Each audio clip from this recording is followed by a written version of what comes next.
Now, will flamboyance set you free, or will wearing beige really kill you? Or should I say beige? These are two of many wardrobe conundrums being explored at Dare to Wear, a new exhibition at the Crypt Gallery, which is St Pancras Church on the Euston Road. It's there from the 9th of October until the 4th of November. It features 27 self-taught artists, including my next guest, Sue Kreitzman. Now, before she opens her mouth, I am going to describe her to you. She has white hair, which suits her beautifully. Silver. So, okay, start again. This is Sue Kreitzman. She has silver hair. Thank you. And she has earrings that you made yourself. No, Amanda Keynes made them for me. And the necklace I made myself. Right, now yes. on the earrings we have? Frida Kahlo. And on your necklace you have? We have Frida Kahlo as Medusa. Okay. In front of this woman's eyes, she has a pair of red spectacles that, if an elephant stood on them, that they would still stand up. They are solid and fabulous. Who made those? I found them in a flea market, actually Spitalfields Thursday Flea Market, the best flea market not only in London but in the world. So they're a one-off. I've never seen anything like them before, and I had my lenses put, because without them I'll fall on my face. I think they're French. They look French. Very likely. I don't know. They're not labelled in any way, but they are quite spectacular. We've labelled you, Kreitzman. We've got you taped. Now, wearing on your right wrist, you have... I have two bangles, which I actually bought in New York in the so-called fashion district, where they have these incredible cheap and cheerful shops. One says love, the other says peace, and they are black and red, which is my favorite color. And plastic. I adore plastic. I'm not a diamond and platinum woman at all, as you can tell from looking at me. I've got a red and black plastic ring. I've got a red and black plastic watch, and very stunning it is as well. It is very stunning. But now the outer garment, which... It could be a dressing gown, but it isn't. It could be a coat, but it isn't. What is it? Well, it's a long jacket. I think the technical name for it is a duster coat. So it's essentially a long jacket. And the longer it is, the more room there is on it for art. So I have a very dear friend named Lauren Shanley, who's actually a well-known textile artist. Her studio shop is in Oxo Tower. She makes virtually all of my clothing. And it's a kind of a joint production, because I collect fabrics all over the world, ethnic fabrics and vintage fabrics. And then we have a little talk, and she makes a collage. And then I get to wear. I am an art person. I wrap myself in art every day. I mean, it's the difference between looking at high street fashion and thinking this is just to make money, and looking at fashion, which is an artistic statement. It is a work of art. And I am an artist. I'm also a curator. I am curating this show, Dare to Wear, in October. And my desire is, every time I go out, I don't want to be just wearing clothes. I want to wrap myself in art. I love art. And I make art. Well, this dust jacket is fantastic. What the applique things on it? Tell us about those. It has bits of ethnic fabrics and vintage fabrics that I've bought. I'm going to stand for a moment. Stand up, and I'll commentate. This is radio, but still, this is an applique figure that Lauren made. And there's another one over here, and I'm just going to turn around. There's one in the back. Oh, wait, I'll talk as you tell us. Right, they are beautiful. They're women. They look like magazine drawings from the 60s. They do have a very retro look. And these are all done by my friend Lauren. And everything I wear is a one-off. And everything she makes is a one-off. Now, let us go back to the year of your birth. We don't have to say what it is. I don't mind. I'm proud of my age. I am hovering between 71 and 72. I'm about to have a birthday very soon. I'm proud of my age. I can still talk. I can still walk. I still have a couple of synapses left. How can I complain? But you were not born here. You were born, you tell me, in Washington Heights. Washington Heights in New York City, yes. As what, though? You were born as an artist, a writer, an eater, a cooker. What were you when you grew up? Well, yes, to all of those, actually. I was a very bookish child. And I was always good at reading and writing from very early on. And I was sure that I would grow up to be a famous novelist. But when I finally did begin my life as a writer, everything came out food for some reason, because I was a huge foodie. So for many, many years, I was in the food business, and I wrote 27 cookbooks. And I used to be on BBC television, GMTV. You could not avoid me if you watched daytime television. And everybody who's listening, probably your mum or even your gran has one of my books on their shelf. 27 books, like 27 what? cookbooks. I did a huge low-fat series, which did very, very well. Most of my really best-selling books were written here in England because I've been here for 28 years. But you name it in the food biz, I've done it. But in 1998, something happened. No, listen, you can't. On radio, something happened. Well, I'm about, yes. ... What was this something? The muse bit me in the bum. And suddenly I wasn't interested in cooking anymore. I was painting and drawing and gluing things onto other things. What was it, though? What was this catalyst? Something must have happened. I don't know. Probably the menopause. I don't know. The menopause is an interesting thing. It does actually change you into a different person. And I was sitting at my desk with the proofs of what would turn out to be my last cookbook. I didn't know that. And I was supposed to be, checking commas and so on. And I found my How old were you? Well, I'm 72 now, so I must have been 60. Okay. Yeah. A little Life older really than does that. begin at 60. And my hand picked up, I had highlighters, I had markers, and I had scrap paper, and I started drawing mermaids and things like that. I said, what the hell is this? I was never very good at art. In fact, I was pretty crap at art. I apologize. Listen, sorry. she is very pleased. Did I say? She's I'll an never artiste say it again. Excuse in your me. life. Yes, I was not very good at art. Let's put it. I was very, very bad. So yeah, and it just completely took over my life. And now I paint. No, but this is really important to me. You're sitting doodling. A mermaid appears. It actually appeared. That's exactly what happened. It appeared. But then that one image changed your life, having written thousands and thousands of words. What was the pull of the mermaid? Well, I looked at it. I was never good at drawing. I was pretty bad at it. I looked at it and I said, who is this? What is this? And I wanted to do more, and I did more. How? Did you go to classes? Or? No. Oh, no. If I went to classes, it would have squeezed it out of me. I just kept doing it obsessively. Oh, I was always obsessive about everything I did. So, if we move on to now, I have a group of friends who are equally obsessed, love clothing, love color, love drawing, love making, love gluing.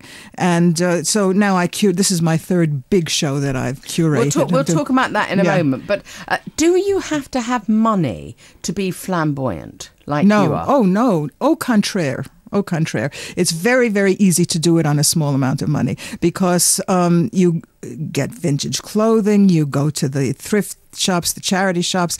It's amazing what you can find. What costs money is to go to places like the big stores or Bloomingdale's in New York or wherever, and to follow the fashion. That takes work. It takes concentration. But if you get a bit obsessed with color, with style, you can do it on almost nothing. If you're good at stitching, which unfortunately I am not.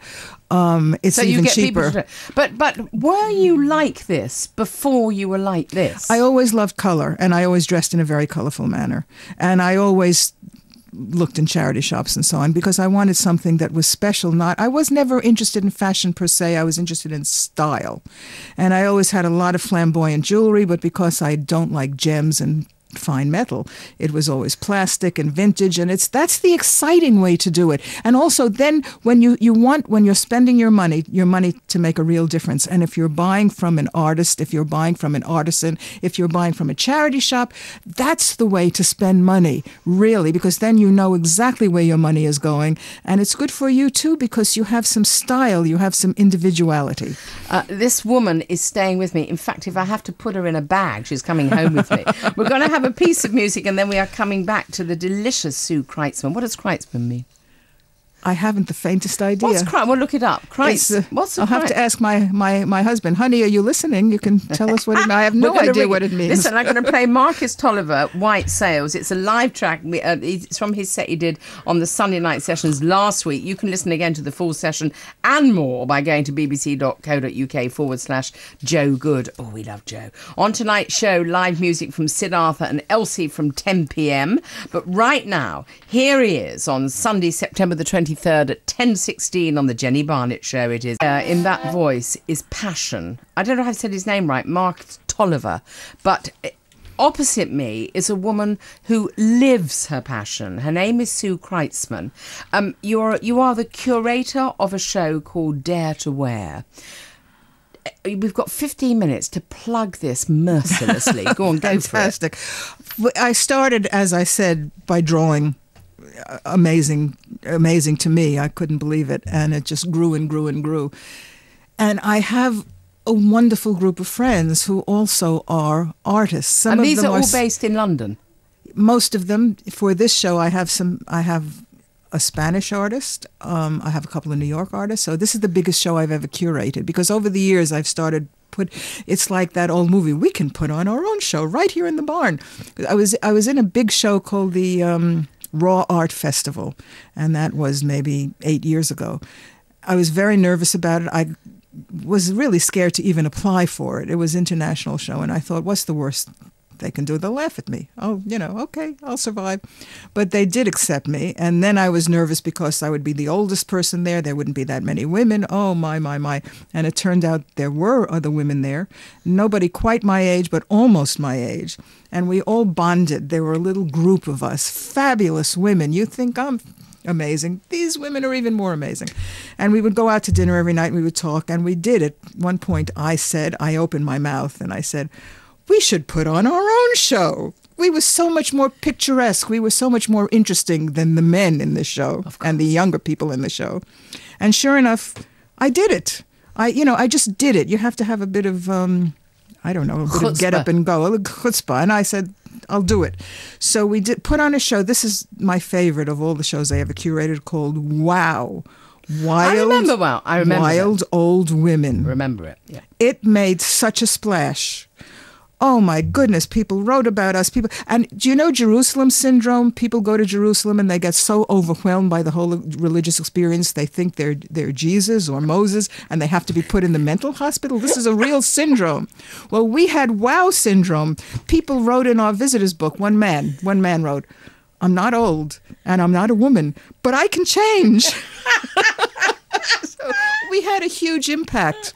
So I did another one a couple of years later called Flashier and Trashier. And that one I had in the crypt of St. Pancras. This is my favorite gallery space. It is actually a crypt. The bodies are still there. And hold that thought, because we're going to talk about Dare to Wear in a moment. But for you, for Sue Kreitzman, we have on the line Mark in Barnet with the origins of the name. Good morning, Mark. Hello there. Hello, my darling. Now tell us what Kreitzman means. Well, in my research, because I'm a Kreitzman with a C, in my research, it means crossman.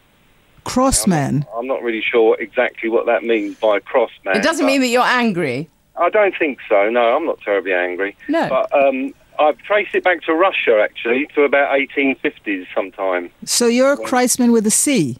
I'm a Kreitzman with a C, but also with the EI. Right. But, I mean, if you're a Kreitzman with a K, do you think this would still apply? Well, yes, because they changed the spelling when they came into London in about some of them, my personal relations, about 1932, 33. They changed it from the K to the C. Oh, I understand. Oh, so you actually are a Kreitzman, so you're probably... Yeah. Well, like Billy Crystal said, we're all one big relative. Well, quite. Absolutely. Yes. I couldn't agree more. Yeah, we are. And Mark, bless you, my darling, Thank so you. much for phoning. That's lovely. Mark in Barnet, you are a cross man. So let's go back to Sue, the cross woman, hardly cross. I bet you do lose your temper when you don't get what you want, though. Do you? I am fairly even-tempered. It takes a lot to, but when I lose it, I really lose it, but it doesn't happen very often. So tell us now, the Crypt Gallery, your favourite place, which is St Pancras Church on the Euston Road. Now, everybody who lives in London knows this building. It's the church opposite Euston Station, and it has the caryatids. The caryatids, do you know, when I look at those women holding the roof, I get a headache. I know. Every time. And every day, every night, they're there, they're holding up the roof, they're wearing their wonderful robes that get dirtier and dirtier every year. I would they're say fantastic. they have to be Jewish because they've got the weight of the world on their shoulders. Imagine.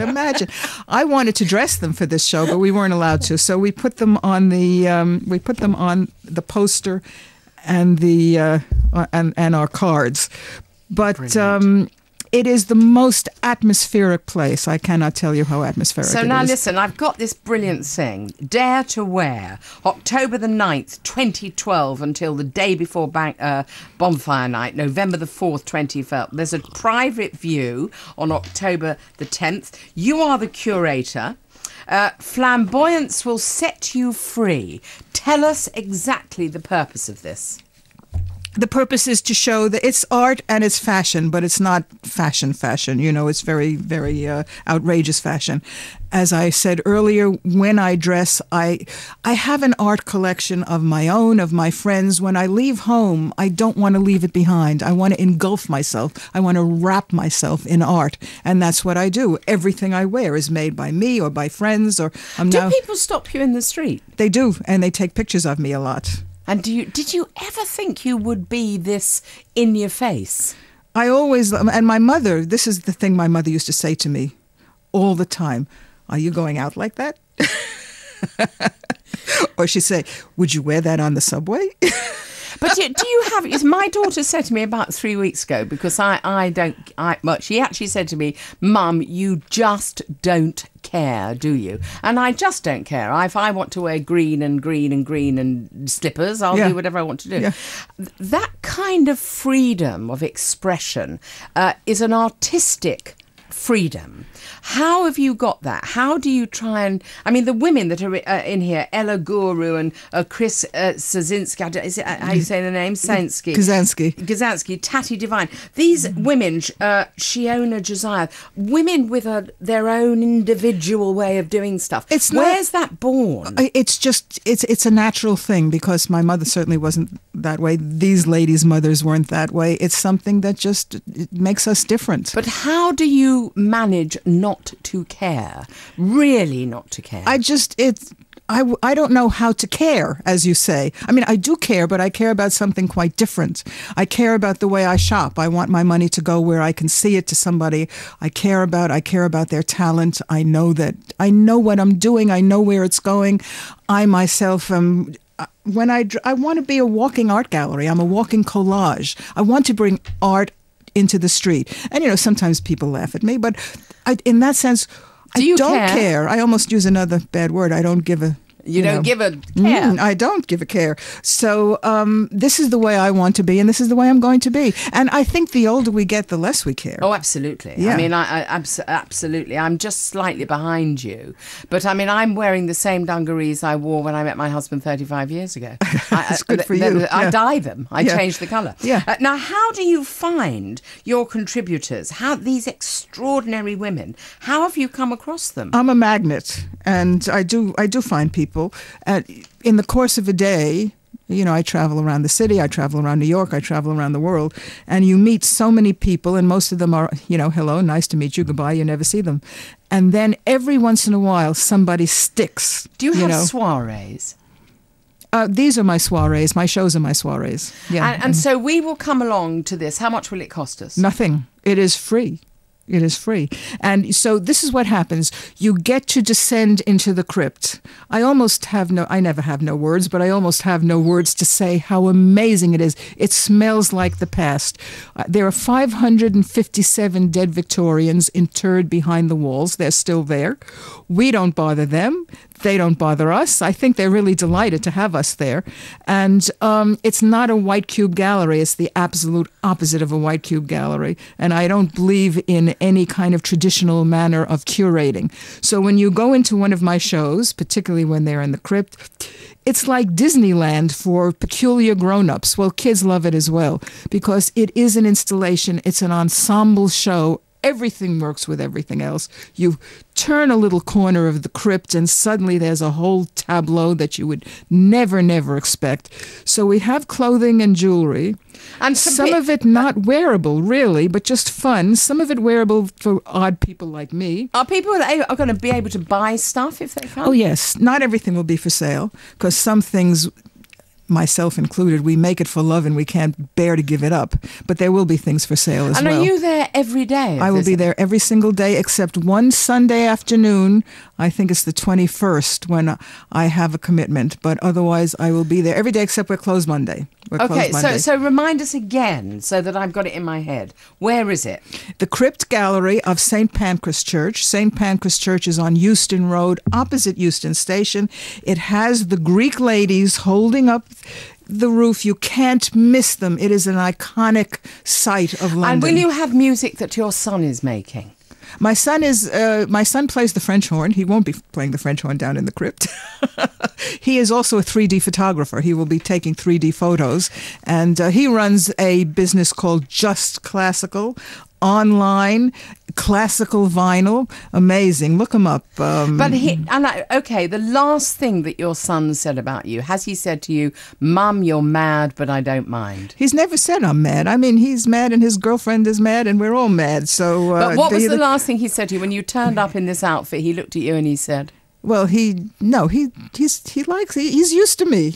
I did a program once called Our House on television, and they actually interviewed you because my house is. To me, it's natural. People come in and they, either they run away screaming or else they never want to leave. It depends on their state of mind. And the interviewer asked Sean, "Well, what do you think of this? As if how could this be?" And he said, "Well, to me, this is normal."